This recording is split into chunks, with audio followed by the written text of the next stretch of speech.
রাসূলুল্লাহ সাল্লাল্লাহু আলাইহি ওয়াসাল্লাম জন্মের সময় ফেরেশতাদের সাথে শয়তানের তুমুল ঝগড়া।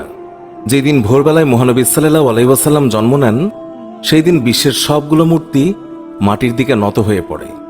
ইরানের রাজার বিশাল প্রাসাদের বারান্দা কেঁপে ওঠে এবং ছাদের 14টি প্রাচীর ধসে পড়ে। বিশ্বের সব সম্রাটের সিংহাসন উল্টে পড়েছিল। বিশ্বের সব রাজা বোবা হয়ে পড়েছিলেন, অর্থাৎ তারা কথা বলতে পারছিলেন না। সেদিন গণকদের সব জ্ঞান লুপ্ত হয় এবং জাদুকরদের জাদুগুলো অকার্যকর হয়ে পড়ে। বিশ্বনবী সাল্লাল্লাহু আলাইহি ওয়াসাল্লাম জন্মের সময় শয়তান তার সন্তানদের মধ্যে আর্তনাদ করে ওঠে। ফলে সবগুলো শয়তান তার কাছে এসে বলে, কেন এত পেরেশান বা উদ্বিগ্ন হয়েছ? সে বলল, কাল রাতে কি হয়েছিল? রাতের প্রথম থেকে এই পর্যন্ত দেখেছি যে আকাশ এবং জমিনের অবস্থা বদলে গেছে। ভূপৃষ্ঠে ঘটে গেছে এক বিরাট ঘটনা। ঈসা আলাইহিসসালাম ঊর্ধ্ব আকাশে চলে যাওয়ার পর আর কখনো এত বড় ঘটনা ঘটেনি। সবাই গিয়ে খোঁজ খবর নাও যে কি ঘটেছে। শয়তানরা চারিদিকে ছড়িয়ে পড়ে এবং ফিরে এসে বলে, কই, কিছুই তো দেখলাম না। বড় শয়তান বা শয়তানের নেতা তখন বলল, এই বিষয়ে খোঁজ খবর নেওয়া আমাদের কাজ। আর তারপর সে পবিত্র মক্কার কাবাঘর সংলগ্ন অঞ্চলে আসলো। সে দেখল যে ফেরেশতারা কাবাঘরের চারিদিকে ঘিরে রেখেছেন। শয়তান সেখানে ঢুকতে চাইলে ফেরেশতারা হুঙ্কার দিলেন। ফলে সে ফিরে আসে এবং চড়ুই পাখির মতো ছোট হয়ে হেরা পর্বতের দিক থেকে সেখানে প্রবেশ করে। জিবরাইল আলাইহিস সালাম বললেন, ওরে অভিশপ্ত, ফিরে যা।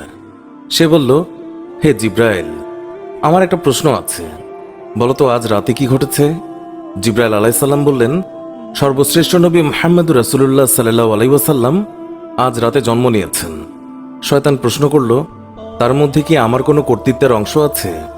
সে তথা ইবলিস বা শয়তান আবার প্রশ্ন করল, তার উম্মতের মধ্যে কি আমার কোনো অংশ আছে? জিবরাইল আলাইহিস সালাম বললেন, হ্যাঁ। ইবলিস বলল, আমি সন্তুষ্ট হলাম। হযরত হালিমা বর্ণনা করেন, শিশু মুহাম্মদ রাসূলুল্লাহ সাল্লাল্লাহু আলাইহি ওয়াসাল্লামকে আমার গৃহে আনার সাথে সাথেই রহমত বরকত প্রকাশ হতে লাগলো।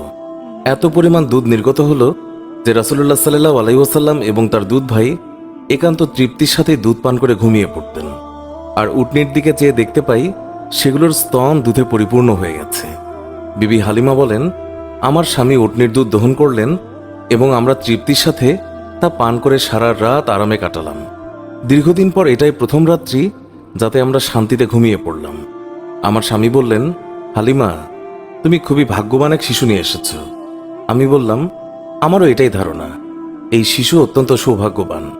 বিবি হালিমা আরও বললেন, মক্কা থেকে ফেরার পথে শিশু মুহাম্মদকে কোলে নিয়ে যে দুর্বল বাহনটিতে চলতে লাগলাম, মুহাম্মদ রাসূলুল্লাহ সাল্লাল্লাহু আলাইহি ওয়াসাল্লামের বরকতে বাহনটি এত দ্রুত চলল যে সবার বাহনকেই হার মানালো।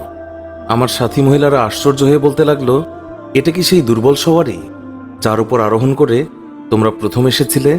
তারপর বাড়ি এসে দেখলাম সমস্ত বকরিগুলো দুধে পূর্ণ হয়ে গেছে, অথচ কিছুক্ষণ পূর্বে সেগুলো দুধ শূন্য ছিল। আমার গোত্রের লোকেরা তাদের রাখালদেরকে নির্দেশ দেয় যে তোমরাও তোমাদের পশু ওই জায়গায় চড়াও যেখানে হালিমার বকরি চড়ে। কিন্তু তা তো চারণ ক্ষেত্রের বিশেষত্ব ছিল না, বরং গায়েবী মদদ এবং বরকতের মধ্যে তা নিহিত ছিল।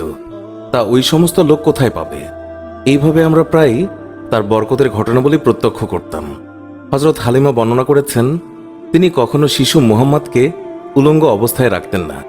সেই রূপ করলেই তিনি চিৎকার করে কাঁদতেন। যতক্ষণ পর্যন্ত তার শরীরের উপর চাদর টেনে না দেয়া হতো ততক্ষণ তিনি ক্রন্দন থামাতেন না। হালিমা বলেন, যেদিন থেকে আমি জানতে পারলাম শিশু মুহাম্মদ সাল্লাল্লাহু আলাইহি ওয়াসাল্লাম উলঙ্গ থাকতে পছন্দ করেন না, সেই দিন থেকে আর কখনো তাকে উলঙ্গ রাখেনি। তার দেহ আবৃত করে রাখার জন্য সর্বদাই সজাগ থাকতাম। হযরত আব্বাস বিন আব্দুল মুত্তালিব রাদিয়াল্লাহু তাআলা আনহু বর্ণনা করেছেন, তিনি রাসূলুল্লাহ সাল্লাল্লাহু আলাইহি ওয়াসাল্লামকে বলেছেন, আপনার নবুয়তের একটি মাত্র নিদর্শন ছিল আমার ইসলাম গ্রহণের কারণ। তা হলো, তিনি দেখলেন রাসূলুল্লাহ সাল্লাল্লাহু আলাইহি ওয়াসাল্লাম শৈশব অবস্থায় আঙ্গুলি সংকেতে চাঁদকে ইশারা করেছেন। রাসূলুল্লাহ সাল্লাল্লাহু আলাইহি ওয়াসাল্লামকে যেই দিকেই তার আঙ্গুলি ফেরাচ্ছিলেন চাঁদও ঠিক সেই দিকেই আসা যাওয়া করছিল। রাসূল এবং নবী হওয়ার এই একটি উজ্জ্বল প্রমাণ। শিশু মুহাম্মদ হালিমার গৃহে থাকা অবস্থায় কখনো তার উভয় স্তন থেকে দুধ পান করেননি। সবসময় তিনি একটি স্তন থেকে দুধ পান করতেন, অপরটি তার দুধ ভাইয়ের জন্য রেখে দিতেন।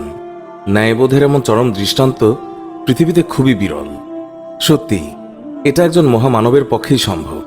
শিশু রাসূলুল্লাহ সাল্লাল্লাহু আলাইহি ওয়াসাল্লামের দ্রুত বর্ধনশীল দৈহিক অবস্থাও একটি লক্ষণীয় বিষয়। 2 মাস বয়সের সময় তিনি অন্যান্য শিশুদের সাথে হামাগুড়ি দিয়ে ফিরতে লাগলেন। 3 মাসের সময় দেয়াল ধরে হাঁটতে লাগলেন। যখন তার বয়স মাত্র 5 মাস, তখন বিনা অবলম্বনে হাঁটতে শিখলেন। 7 মাস বয়সের সময় তিনি ফিরতে লাগলেন এবং মাত্র 8 মাস বয়সের সময় তিনি কথা বলতে সক্ষম হন। তার এই গুণগুলো নিশ্চয়ই তার মুজিজার মধ্যে অন্তর্ভুক্ত এবং তিনি উম্মতে মুহাম্মাদির শাফায়াতের কাণ্ডারী।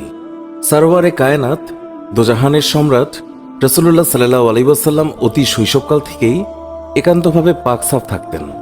সাধারণত শিশুরা নিজের প্রস্রাব পায়খানা নিজের অঙ্গে প্রত্যঙ্গে বা জামা কাপড়ে মাখে, এমনকি তা মুখে দিয়ে থাকে। রাসূলুল্লাহ সাল্লাল্লাহু আলাইহি ওয়াসাল্লামের দুধমাতা হালিমা রাদিয়াল্লাহু তাআলা আনহু তিনি বর্ণনা করেন, শিশু মুহাম্মদ কখনোই বিছানায় প্রস্রাব পায়খানা করেননি, নিজের অঙ্গ প্রত্যঙ্গ এবং কাপড় অপবিত্র করেননি। তাকে বিছানা থেকে উঠিয়ে 2 পায়ের ওপর দাঁড় করানো ব্যতীত কখনো পায়খানা প্রস্রাব করতেন না। সাথে সাথে তাকে পরিষ্কার করে দিতাম। তিনি যে আল্লাহ তাআলার সৃষ্ট মানুষ, তাতে আমার কোনোই সন্দেহ ছিল না। সুতরাং সর্বাবস্থায় পাকসাফ থাকা তার পক্ষে অস্বাভাবিক কিছু নয়।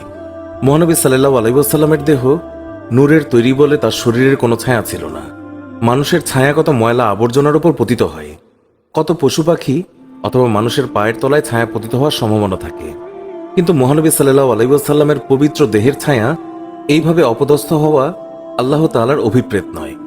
এই জন্য আল্লাহ তাআলা তার দেহ ছায়াহীন করে তৈরি করেছেন। এই কারণে তার দেহের ওপর কখনোই মাছি বসেনি, কেননা মাছি অপবিত্র বস্তু থেকে জন্মলাভ করে, তাই মাছির দেহ অপবিত্র। তাই রাসূলুল্লাহ সাল্লাল্লাহু আলাইহি ওয়াসাল্লামের শরীরে এটি কোনোদিন স্থান পায়নি। হযরত মাইসারা রাদিয়াল্লাহু তাআলা আনহা ছিলেন হযরত খাদিজা রাদিয়াল্লাহু তাআলা আনহার দাস। তাকে খাদিজা রাদিয়াল্লাহু তাআলা আনহা রাসূলুল্লাহ সাল্লাল্লাহু আলাইহি ওয়াসাল্লামের খেদমতে পেশ করেন। তিনি বিভিন্ন সময় বিভিন্ন অলৌকিক ঘটনা প্রত্যক্ষ করে বিস্ময়ে অভিভূত হয়েছেন। তিনি দেখেছেন রাসূলুল্লাহ সাল্লাল্লাহু আলাইহি ওয়াসাল্লাম যখন পথ দিয়ে চলতেন, তখন একখণ্ড মেঘ তার মাথার উপরে ছায়া বিস্তার করে তার সঙ্গে ভেসে বেড়াত। মানুষের আকৃতির এই যে অস্বাভাবিক কার্যকলাপ, এটা নিঃসন্দেহে রাসূলুল্লাহ সাল্লাল্লাহু আলাইহি ওয়াসাল্লামের একটি অনেক বড় মুজিজা, যা নবীর শৈশবকাল থেকে লক্ষ্য করা যায়। পূর্বে বর্ণিত প্রত্যেকটি বিষয়ই রাসূলুল্লাহ সাল্লাল্লাহু আলাইহি ওয়াসাল্লামের শৈশবকালীন মুজিজা, তবে এগুলো স্থায়ী নয়। বিশ্বনবীর জীবনের শ্রেষ্ঠ মুজিজা হচ্ছে পবিত্র আল কোরআন, যা কিয়ামত পর্যন্ত স্থায়ী থাকবে। তাছাড়া আমরা তার জীবনে আলোচনা করলে দেখতে পাই, মহানবী সাল্লাল্লাহু আলাইহি ওয়াসাল্লামের পুরো সংগ্রামী জীবনটাই এক অলৌকিকতায় পরিপূর্ণ, যা তার নবুয়তের জন্য যথেষ্ট প্রমাণ বহন করে। সুপ্রিয় দর্শক, এই ছিল আমাদের আজকের ভিডিওটি ভালো লেগে থাকলে অবশ্যই একটি লাইক দিন, আর আজই প্রথম চ্যানেলটি ভিজিট করে থাকলে আমাদের অন্য ভিডিওগুলোও দেখুন। ভালো লাগলে আমাদের চ্যানেলটি সাবস্ক্রাইব করে পাশে থাকা বেল আইকনটি প্রেস করুন। দেখা হবে নতুন ভিডিওতে। ধন্যবাদ সবাইকে।